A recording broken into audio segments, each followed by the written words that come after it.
The most important person in the whole wide world is you, and you hardly even know you. The most important person in the whole wide world is you. Come on, we'll show you. Let's find out more about the things you feel and do, 'cause you're the most important person in the world to you. I will save me. I will save me. I will save me. Hello, hello, hello, and welcome to One4ALLisLove with Sonya Spirit. And I am Sonya Spirit. Welcome, everyone. Happy Hump Day. Today is July 8th, 2020. And today's topic, well, let's just go over last week's a little bit. Because if you didn't enjoy the live show, then you pretty much missed it, because I ended up deleting the episode just because I realized that I was really speaking very negatively about the president. Now, I'm not a fan by any stretch of the imagination. However, it was not very spiritual of me. I called him names. I used derogatory terms.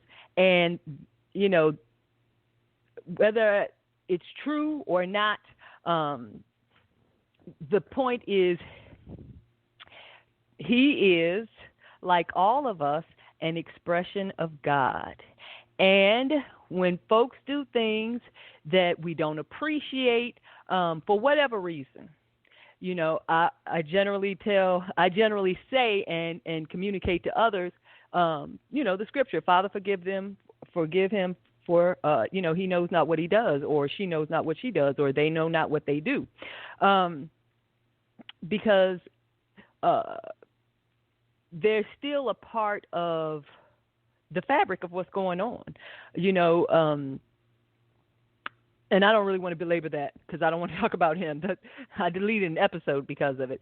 Okay, so the title of this episode is The Darkest Hour Just Before Dawn. And, of course, that's a quote by Thomas Fuller, in which he basically, the quote is, things will get worse before it gets better, is basically the summary of what that means. And take into consideration everything that is currently taking place in the world. Not just the U.S. So, you know, we have the global pandemic, which is still very alive and well, particularly in the U.S.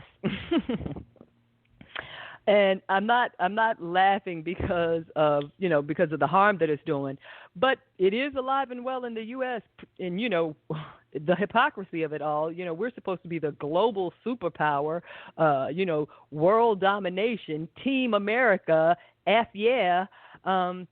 And oh my gosh, I mean, look at the numbers. It's sad, but and it's for a lot of reasons. But like I said, I won't belabor that. But one thing did come to mind though. One thing came to mind over when I was watching the news. I really wasn't watching; it was just background noise. I think my significant other was watching it. But anyway, and I realized that you know. I think one of the reasons why the U.S. had such a hard time with implementing, well, we know part of it, a lot of it is because of a lack of leadership. So that's first and foremost, period, you know. But, you know, the thought came to mind, so this was an impression that I had, that it also has to do with the fact that we are probably a heterogeneous society versus most other countries are homogeneous. And so there is like a lot of trust. And so, you know, when a figure of authority says something, there's usually compliance. Well, you know, that's certainly not the case here in the U.S. Everybody is fiercely independent, you know, buck the authority, and for good reasons, because a lot of people, I'm not going to say the majority or all, but a lot of people abuse their positions when they reach power. So there is a reason for a lot of distrust and mistrust among people who have authority. Okay, I'll put it that way. And, just look at our society, period. No one trusts anyone. White people don't trust black people. Black people sure don't trust white people. I'm sure Hispanics and Latinos probably don't trust white people either, now that all the stuff that's going on with separating families at the border. I mean, how ridiculous. Or just separating families, period. I don't think it's all necessarily at the border. But, so there's a lot of distrust. And like I said, and rightly so. And everything is so the whole race thing is all up in your face. And, of course, it's a real big issue in the U.S. because you still have a lot of different peoples. Now they may be more lenient other places. I don't know. I mean, I've visited, but being a visitor is not the same as living there. I went to Canada. They had a nice little melting pot up in Toronto. I certainly enjoyed. I went there every chance I got when I lived in Buffalo. That was beautiful. But other places, like I've actually lived in Korea, and it's homogeneous. And at that time, it was almost xenophobic, but that's another story. Even though the U.S. military had been there since the 1950s, But yeah, so that thought came to mind as far as another factor. I don't want to say a reason or the reason, but another factor. While there is such difficulty with compliance, because you would think that common sense would dictate that you would want to wear a mask, particularly as the numbers go up. Now, I used to joke about it when it first started. But I also knew I stayed in the house, too. So I wasn't really all that concerned about catching it or giving it to someone. But I'm not a hermit. So, it's not like I don't have friends and family visit me and things like that. So, and I do go out once a week, at least to somebody's store to do something. But anyway, but a lot of it, the thought that came to mind was that we're a heterogeneous society with a lot of distrust. And like I said, and rightly so. So that's something else just to keep in the mind. And I haven't really explored it anymore. It was just kind of a fleeting thought, but I found it entertaining. Okay, so getting back to the darkest hour, just before the dawn. And just look at everything that's going on. We got the global pandemic. Like I said, we're still in our first wave, okay, especially according to Anthony Fauci. We're still in our first wave. We have absolutely no leadership at the executive level.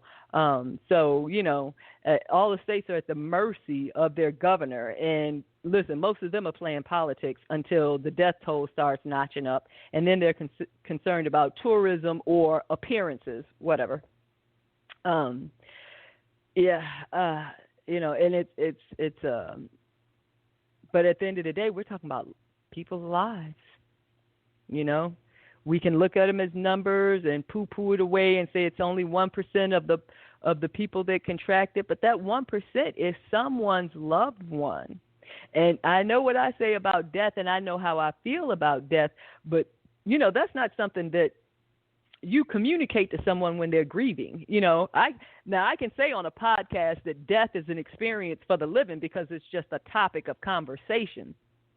But when someone's actually grieving over the loss of someone that they love, no one wants to hear that crap. And I would never say it. But because they have to process this.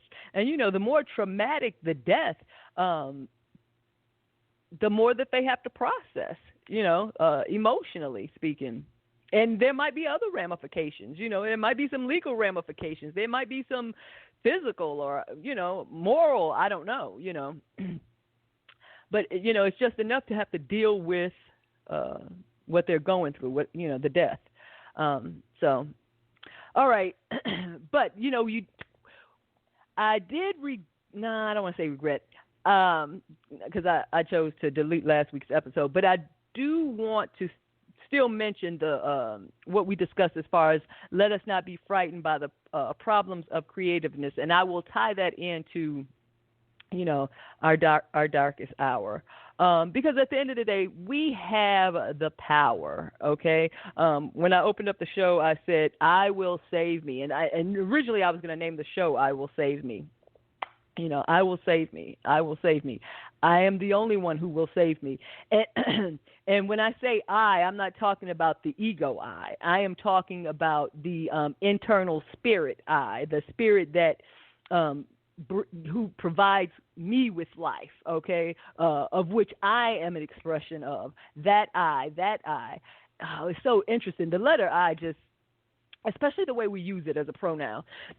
I mean, it's interesting within itself, but kind of like the number 9 and the number 0, stuff that probably only nerds would be interested in. But but the letter I, when you think of it as a pronoun, we don't use it any other way other than in the first person, and and you cannot. Well, I cannot help. I was immediately, when it first all registered, I was immediately gravitated towards be still and know that I am God, that the I that you claim is the I that gave me life. It's the same I am. It's the same I. It's the same I. So, and of course, we're an expression of God. So all of that is beautiful. And, I know we talk about change and doing things, and it really is. It's a lifestyle change. Like when people talk about dieting, and they was like, listen, you can't diet. It has to be a lifestyle change, a dietary lifestyle change, and changing your diet would take a lot of people off medication, Now, am I telling you to do that? No, this is not like the president telling you to drink chloride or whatever it was that he said. And no, I won't be deleting this episode because I'm not saying anything bad directly about him. I'm jesting. So anyway, like I said, it's comical until it's sad. But yeah. So, but if you have a doctor, any doctor any doctor should tell you. It depends on how they're getting paid. If they're getting paid from writing scripts, that doctor's not going to tell you anything but keep taking these meds. But if it is a doctor that is genuinely interested in your well-being and the well-being of its patients sincerely, then yeah, you could have that conversation with your doctor. I heard that if I change my diet, that I won't need this diabetes medication or this high blood pressure medication or this cholesterol medication that has adverse effects on your body. Okay. This is not that episode. This is not that episode. So anyway, so the darkest just before the dawn. Now this is me, so I'm not trying to alarm anyone that the ship is sinking. However, what is this? July 8th. And what day is the election? It's the first Tuesday in November. So we have November 3rd. Okay. So we have less than, what is this, 7, 11? We have less than 4 months. And I suspect there will be a lot of activity between now and then. There's already a lot of activity that you're not hearing a whole lot about, or maybe it's just me. But anyway, like all of the shooting that's taking place at the protests, what is that about? Who's doing the shooting? I'm not sure it's the protesters. Okay. But my point is this. I'm not Nostradamus, so I'm not forecasting anything. I don't have that type of gift. However, I do sense, so to an extent there is that gift. I do sense that things will get worse before they get better. I mean, I don't even have to sense it. They're already talking about it for this month because a lot of the provisions that the government provided, for lack of a better word, provisions that the government provided for people in terms of like the unemployment support, even for people who were independent contractors who would normally be in a position to apply,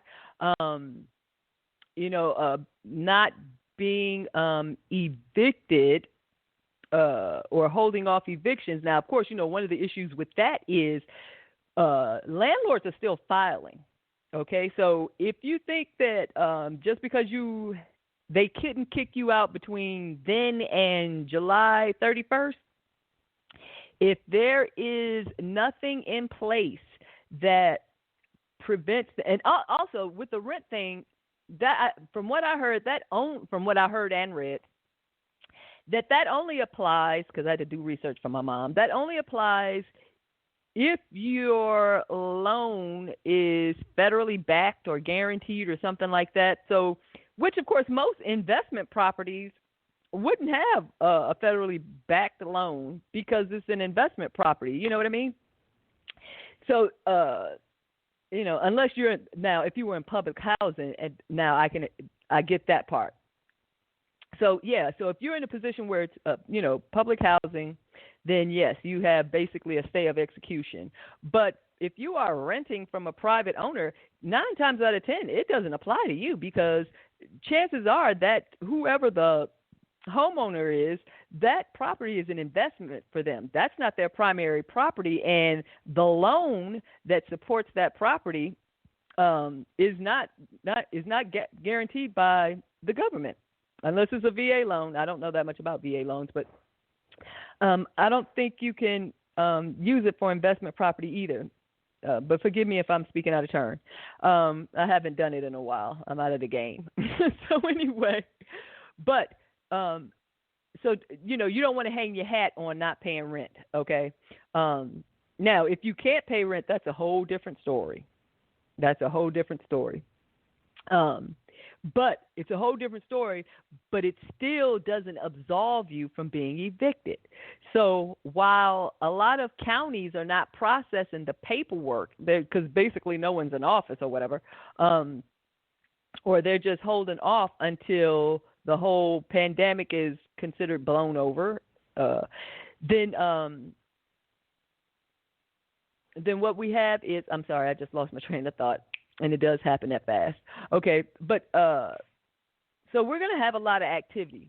Okay, I did lose my train of thought. It's too much going on. Okay, so forgive me. But so there's a lot going on between now and November, or I feel like, okay, I was talking about rent.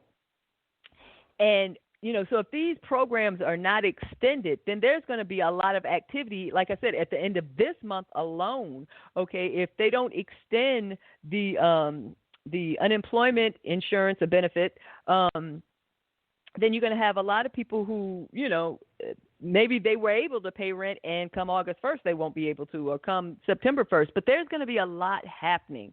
Now, I wasn't in the country when the financial collapse really started hitting hard. I mean, I was in the real estate market, so then I got out because the real estate market really started lagging before the whole economy just started tanking. But by then I was in Korea.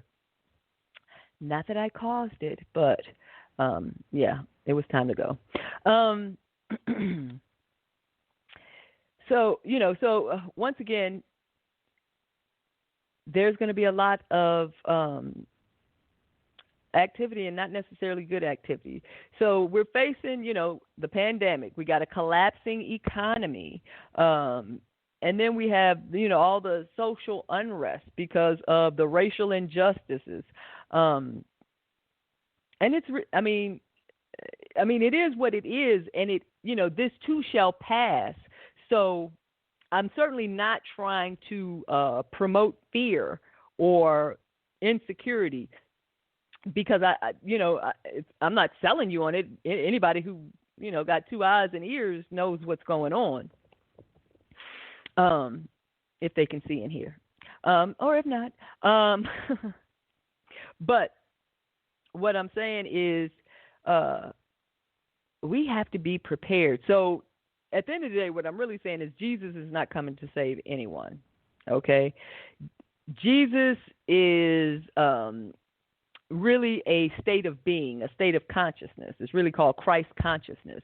So the concept of Jesus is really a state of consciousness that's, has been animated or avatared, so to speak, embodied, so that people could relate to, what it is that they need to do or where they need to go in terms of ascension, getting closer to God, it's a lifestyle change. Okay, now I am coming full circle, so good for me. So, but it is a lifestyle change. So I know I talk about meditation and prayer and things like that, and I know people meditate and pray when things are difficult, and that's fine, but that's not practice. Okay, that's not practice, and why practice is important is because it builds up your confidence. And what is confidence? Faith. Okay?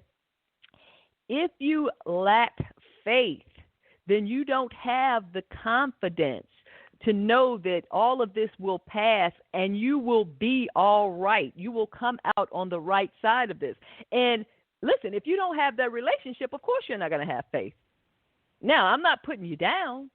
But that's something for you to examine because, listen, no one has the market on God. Everyone has a relationship with God, okay? Whether they choose to entertain it or not, or be conscious of it or not, or interact with God on a daily basis or not, is completely up to you. Just like I said, you have the power to create, whether you know it or not. You are doing it every day, whether you know it or not.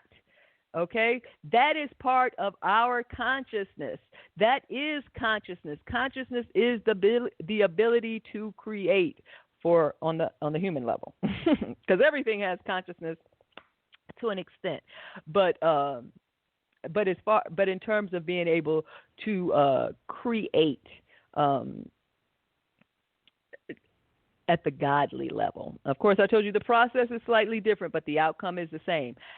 And at the end of the day, but that's only part of it. Okay, I know I'm all over the place. It's one of those days. You can hear my energy all over the place.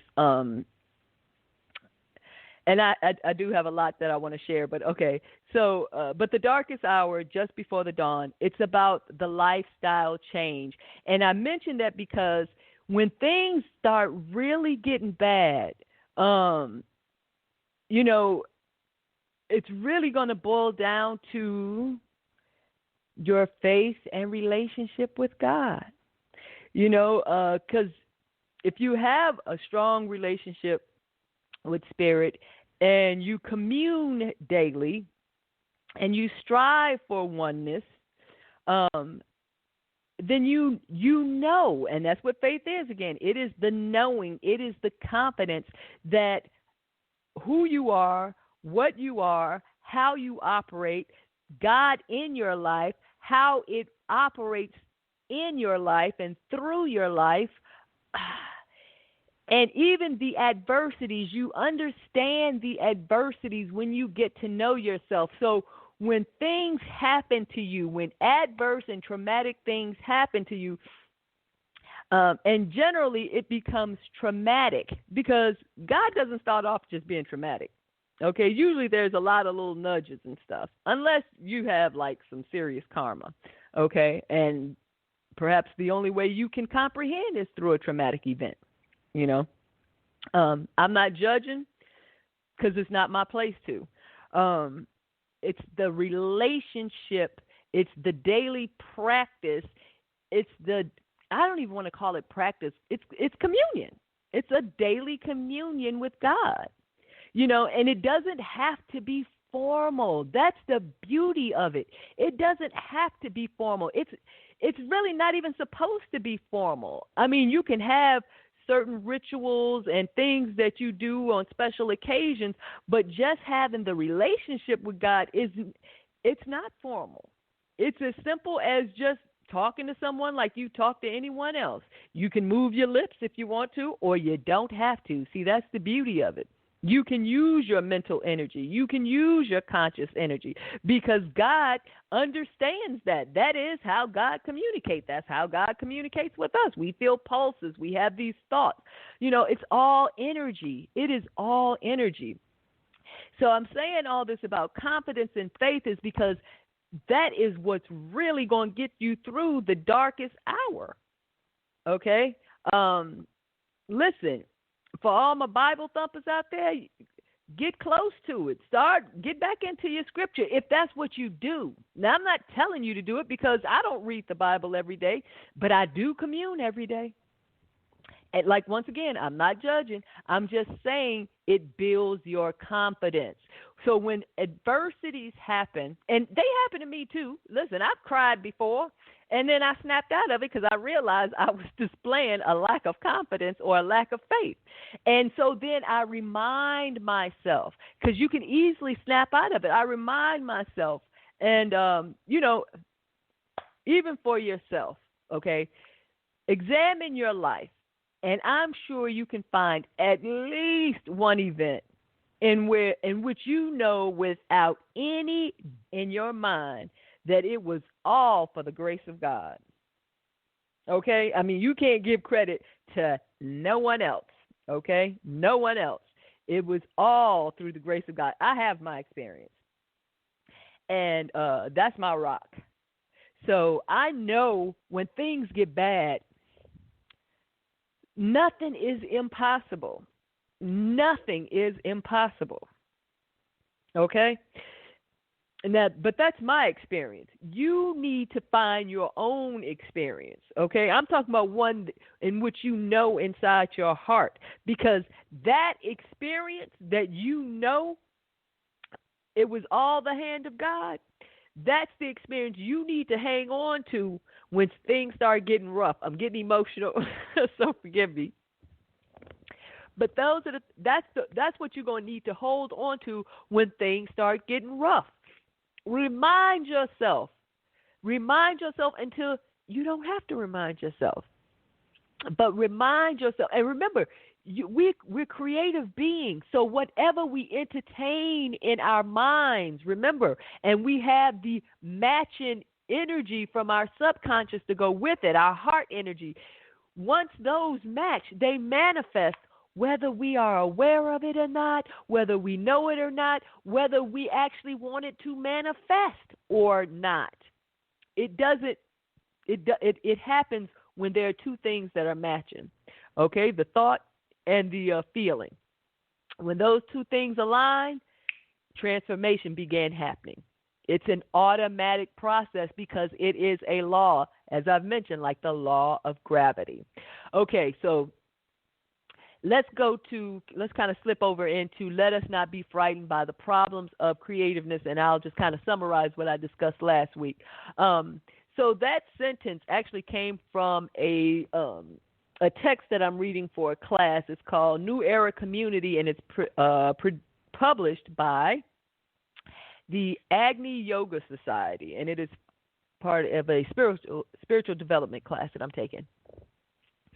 And this was the first. That sentence was a part of the first verse. Let us not be frightened by the problems of creativeness.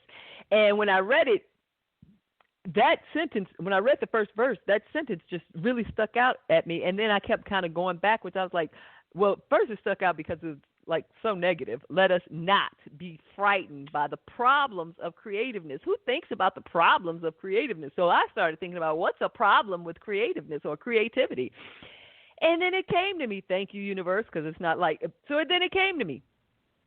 The problem with creativity is if you think of something negative and you have a matching feeling, you will create it. That's a problem because we have, things that are transpiring in our lives that we claim we don't want, but yet we keep talking about it and conjuring it up. Okay? Because that's what we're doing. We're conjuring it up. What is conjuring? We are attracting it into our physical realm of reality. Okay? So that's a problem. So don't be frightened by the problem. No, don't be frightened by the problem. Identify the problem. Make the correction. There is nothing to fear but fear itself. Okay? There's nothing. Yeah. We should never be afraid of creativity. We should work to understand that we are creative beings, that we do have God's power of activity or creativeness, okay, and for us, there are problems. Something else I elaborated on last week. And when I say us, I mean humans, okay? Because, see, God doesn't have a problem with creativeness because at the level that God vibrates, God doesn't entertain the duality. So, okay, man, humans, us, people, incarnated spirits, we process, first of all, we're on a lower vibration, okay? We're on a lower frequency than God. So at the frequency that we're at, now remind you, everything that we experience everything comes from God, period, point blank. There's only one source of everything, and that's God, period. Okay? The universe, stars, whatever, everything comes from God. It's just expressed in different ways, and it looks like different things, but it's all the same thing, and we're all the same thing. That's why I felt bad after I talked about the president last week, because I knew better, and if you knew better, you do better. So shame on me, but not shame to regret, to learn and grow. Remember, learn and grow. It's all about learn and grow. We don't regret. We don't harbor ill will. Learn and grow. And so the negative words that I had said, I didn't want them to stay out there, and I didn't want to extend their life by, making them available for other people to listen to. So that's why, I deleted last week's episode. Okay, but getting back to the vibration. So everything is in God, only everything doesn't get expressed because it doesn't vibrate at the same level as God. It's not at God's level. Do you get that? I'm sure you do. Now, for humans, we vibrate on a lower level. Our energy vibrates on a lower level, and as a result, we are susceptible to the law of polarity or dual states, okay? Everything having an opposite. Okay, cold and hot, black and white, dark and light, hot and cold, whatever. You can think of the rest. Off and on. So at the level that we're at now, and now we're not trying to stay at this level, and we don't want to stay at this level, and God doesn't want us to stay at this level, but we have to shake. We have to shake our residue. We have to shake our toxicities. We cannot elevate. We cannot rise until we start losing things, okay? And losing things is not as hard as it sounds. And this is interesting. For drug addicts, they, you have them focus on, or any addict, I don't want to say drug addicts, but any addict, they focus on the problem, okay? The problem, you got this problem, this addiction is your problem, blah, blah, blah. But truthfully, Liz will tell you, who are worth their weight in salt or gold or whatever it is, that the addiction is only a symptom of a deeper problem, okay? That's a coping mechanism, and not a very effective one at that, but, or an escape mechanism. And it's not just, I'm not just talking about drugs, alcohol. It could be sex. It could be starting new relationships. It could just be being busy, but not necessarily being productive, So there are all types of addiction, so to speak. But at the end of the day, the addiction is not the problem. It is a symptom of a deeper problem, okay? So, shucks, I did it again. I lost my train of thought.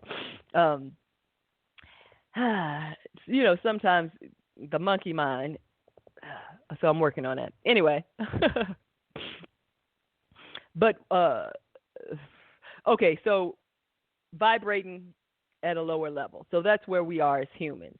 So everything that we experience, like Christian people or religious people always used to blame it on the devil. The devil made me do it, or, there's some evil spirit. Listen, all of this exists, and it does exist. Now, what we entertain, what we allow in our lives, or what we karmically attract, okay, all comes from either one, previous behavior from this lifetime, or even a previous lifetime. Remember, your soul is eternal, okay? So you can do crap in this lifetime and think you are getting away with it. Okay? You may have killed people or done people wrong or, hurt a lot of people. And, it's like water rolling off a duck's back. It don't mean nothing to you. And all that's well and good. And chances are you might even go through this lifetime without having really too many adverse effects. So, you don't think nothing of it. And and then the next lifetime, which, of course, you won't remember the previous one, all hell is going to break loose. And the first thing you're going to sit around and think is like, what did I do to deserve this? I haven't done anything. And that's when you start questioning your relationship with God. I don't understand why stuff happens to me. Or you give other people outside of yourself authority and control and power. You feel like a victim. Don't ever accept yourself as a victim, ever, because you're never a victim. Okay? Even when something adverse happens to you, you are not a victim. That experience is for your benefit. Okay? Now, if you see things one way, then that's all the benefit you're going to get. If you get any benefit at all. If you see things one way, if everything is negative, then that's the way you'll see it. But there are different ways of seeing things, and you have to expand your mind. That's your responsibility. Okay, that is your responsibility. That's the I that will save me. Okay, you have to take that initiative. God is with you all the way. Okay, but if you don't ask for help, and I'm not just talking about asking for help, when you are in need, but if you don't, and I don't even want to talk about just asking for help, if you don't have that relationship, some people feel bad about turning to God because they don't call on God no other time, or they don't call on God when things are good. And, they feel like, well, I feel like a hypocrite if I call on God now. Listen, that's why they said that it is easier for a camel to get through the eye of a needle than it will be for a rich man to get into heaven, because in this world that we live in, the society that we live in, if you have money, then you are king. So, of course, you're not really trying to develop a relationship with God, because as far as you're concerned, if you're well off financially, you're God here on earth and you have it made. However, when there are hardships, then people have a tendency to start praying, okay, or start trying to cultivate that relationship. Now, God doesn't care. So, if you hear any judgment in my voice, that is my own. God doesn't care if you don't talk to, I prefer to say it, but I know people are hung up on him. But God doesn't matter when you come to it, you know what I mean, or come to him.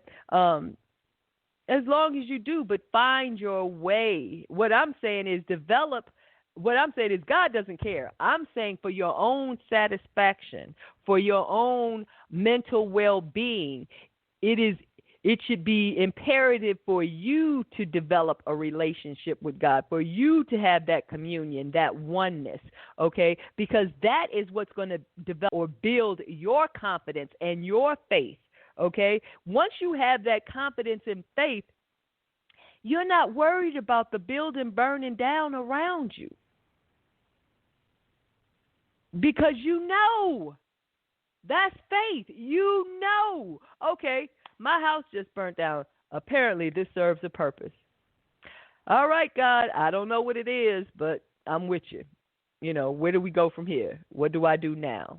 What's my next course of action? And be open and receptive. When you lose your job, it may be a blessing in disguise. 9 times out of 10, it is. But if you don't think of it that way, if you're looking for somebody who did you wrong, a lot of people who get laid off, they turn around and some of them start their own businesses.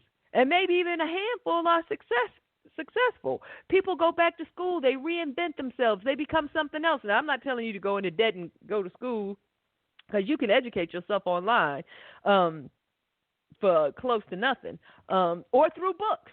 You know what I'm saying? Because now it's really about the knowledge that you have and the expertise and being able to communicate what it is that you know, excuse me, versus just having a whole bunch of credentials. Because there's, all these certificates, and listen, there's so many educated fools out there, and it doesn't mean anything.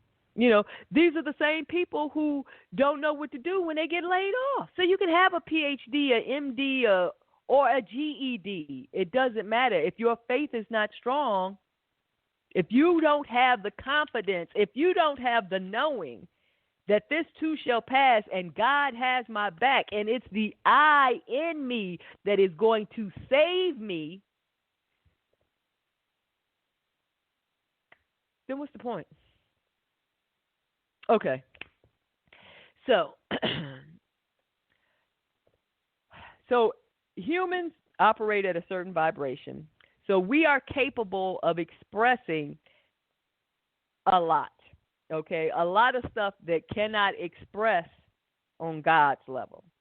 Now, if we have a weak spirit, a flimsy spirit, then we will be easily influenced or maybe even possessed. Okay?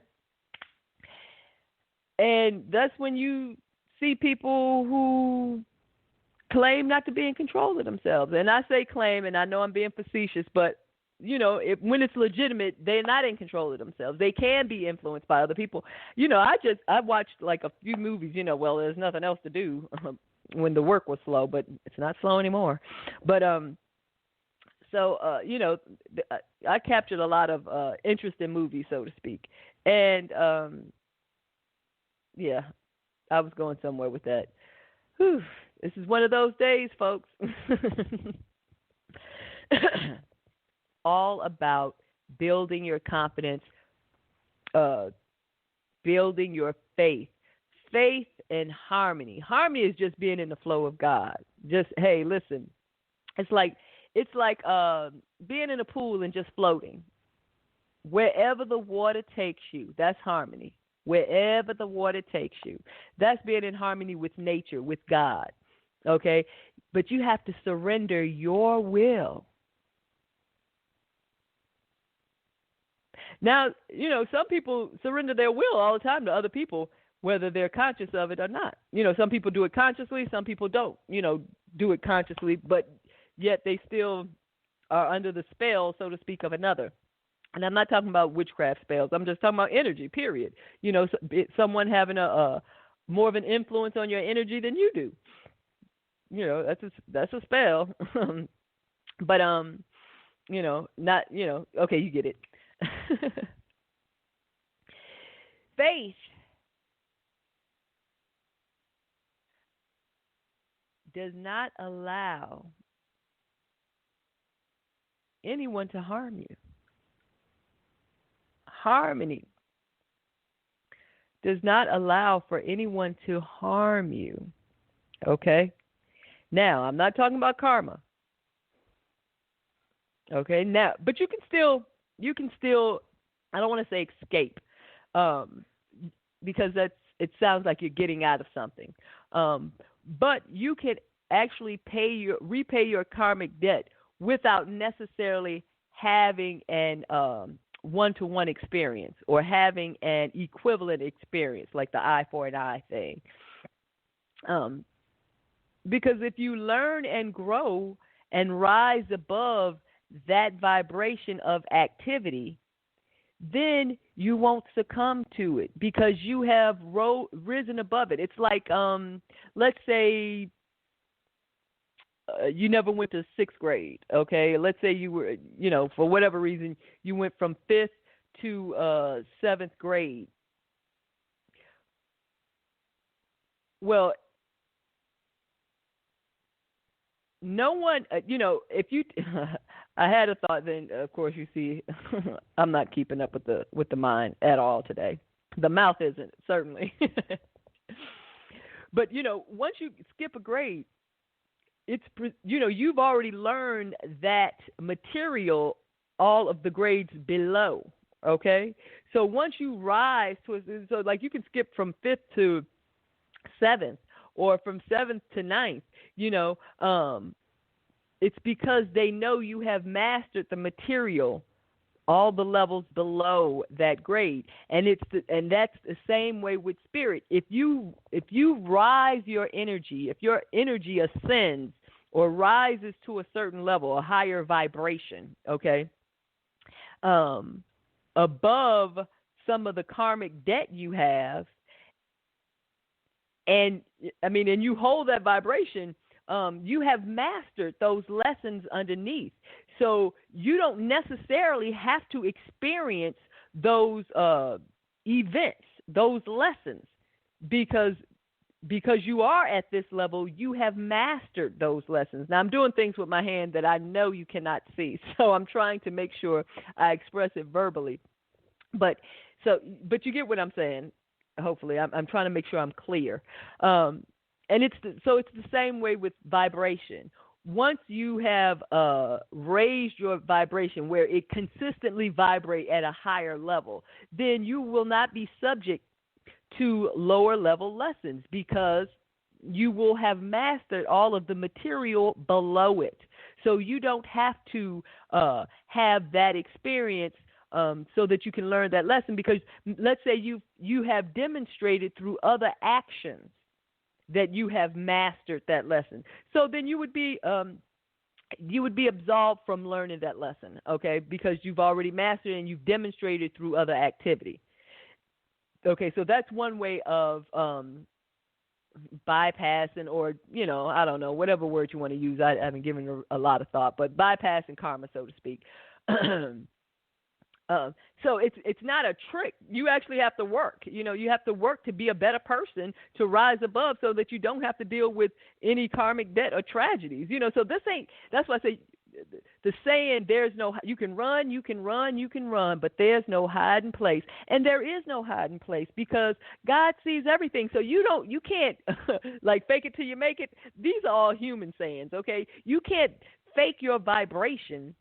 Now, you can be happy, you can be joyful, you can keep your energy up. That part you can do, okay? So you can certainly do that. But in terms of, like, escaping karmic debt, God knows us. That's why, and God knows our energy, and everything we do is energy. So, there is no hiding place. That's what kills me about this whole thing about the concept of privacy. Now, don't get me twisted. Don't get it twisted. I don't want anyone spying on me and this, that, and the third. But at the end of the day, I don't care either, because the way I feel about it, nothing's a secret anyway. Because if you have a relationship with God, nothing is a secret. So whatever nasty thoughts you're entertaining or whatever nasty feelings that you harbor in your heart, it's not a secret either. And, and God knows this. Now, if you don't act on those actions, those are great. But if you do, then here comes karma. You know what I mean? So that's why I said there is no escaping. There is no escaping unless you actually genuinely want to, develop that relationship, grow. I don't even want to say develop, but just grow the existing relationship that you have with God. That's why the oneness is imperative. And then, oh my goodness. So sometimes when you get into the oneness, meditating or however you practice,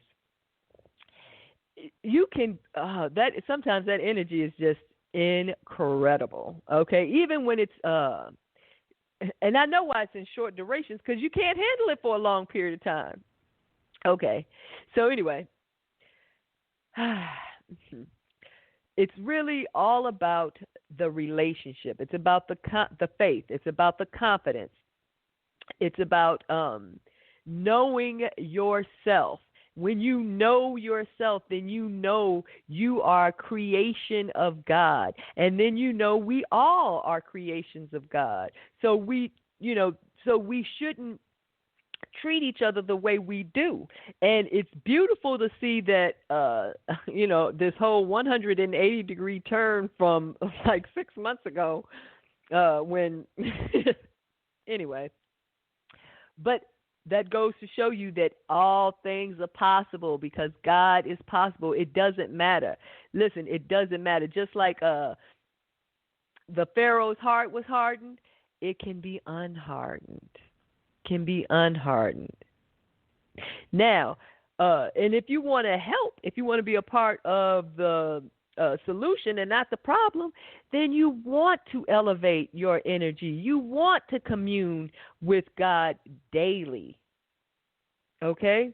Because that contributes to healing our planet, our country, and our life, this incarnation, but even better, eternity.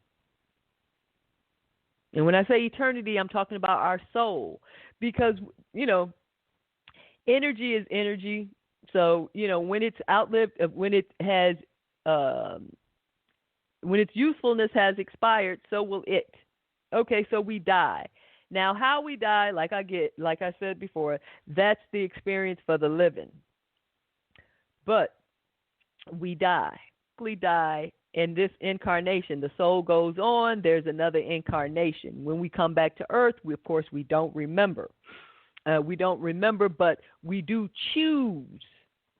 We do choose situations and circumstances. For a long time we didn't believe we chose our parents, or we didn't believe that we chose our nationality, or we didn't believe that we chose, well, we still don't choose our time of death. But, so there's a lot of things that we didn't think we chose or chose. But we do, we just don't recall it. And that's part of the process. That's what makes Fear such an interesting movie, because, of course, at the end they said that they choose to forget right before the debriefing by the military. And it's so profound, because we all have that power, and not only do we have it, we exercise it. And, of course, you won't remember it, because it's the whole power is, the purpose is to forget, is to not recall, not to remember. So that's where we are with that. So let us not be frightened by the problems of creativeness, or let us not be afraid of our power to create, okay? There is nothing to fear. There's nothing to fear but fear itself, and fear is just a vibration on a lower level. And if you don't operate on that lower level, then you won't be susceptible to that fear. So that's, it's all about energy. It's all about energy. It's all about staying in tune. And please don't think I am trying to preach to you, because I am certainly a work in progress. I think yesterday was probably one of my not so good emotional days, because there were a lot of things that were happening. I'm not making excuses. I'm really assessing the situation. And I have to, my patience with people. I have a thing with incompetence, and anyway, that's my little red wagon, and I'm working it out. This is not about me. This is about us. Well, it is about me, but it's about all of us and how we can better ourselves and what it takes. And it doesn't take a lot, but your attention, our attention. Remember, energy flows where attention goes. So our currency is our attention. Are you paying attention? Those thoughts, once they get a matching feeling or no resistance at all, it starts transforming. Good, bad, or indifferent. So that's why you have to stay mindful. Stay mindful until it becomes natural for you. Okay? So it's not like I got to be mindful for the rest of my life not to behave like this. No, it's like anything else. That's why we call it practice. Being mindful, when you start exercising it, it will become a part of the fabric of your being. Now, it can take a short amount of time. It depends on how quickly you can change, make adjustments. But it may take a longer bit of time, because remember, this is not your incarnation, your karma. All of this is, some of it is in this lifetime, and some of it is in your DNA from a previous lifetime. Okay? So it may not be, some things you might not be able to get over as easily or as quickly, but you can. It's a matter of letting it go. Even when I find myself losing my mind, I'll say, listen, you got to snap out of this. You can't stay this way. You know, there was a time when I used to work, and people used to love to come to me to go off on like a vendor who didn't do what they were supposed to do, because I would get something out of the deal because I was so hostile, but I was always in a position where I was right. Okay, that's why. Because who is fussing it? Well, there are people who do fuss and scream, and they are in the wrong. But yeah, generally, when I knew I was right and I felt like I was being disserviced, yes, I would unleash the beast, and that is nothing to be proud of, to be quite honest. So, and I'm not proud of it. And I know that's not the way to behave, because oftentimes what I found myself doing was unleashing on some representative of a poorly run company, okay?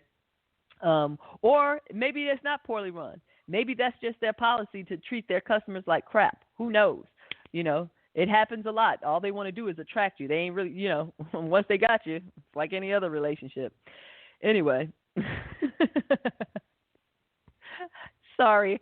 I think I sound a little facetious and hostile, so I have to laugh about it.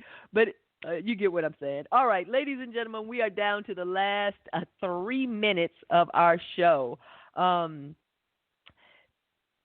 just want to summarize. This is really all about faith. It's all about confidence. It's all about communing with God daily, having that relationship so that when the SHIT hit the fan, this is just in case my granddaughter's listening, she can't spell.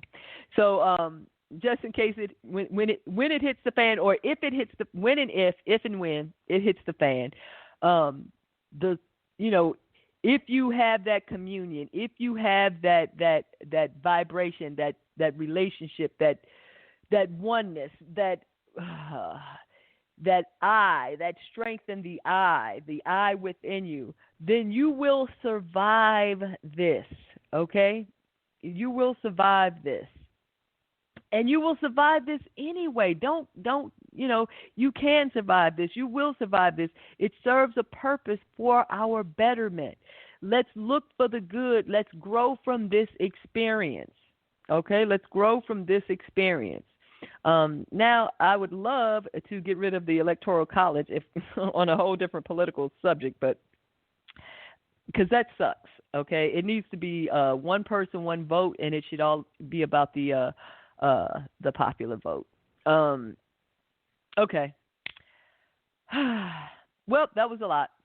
So let us not be frightened by the problems of creativeness. Let's embrace our power to create. Let's understand our power to create, and let's contribute to creating a much more beautiful and harmonious world. Because we can. We all have that power, all have that gift.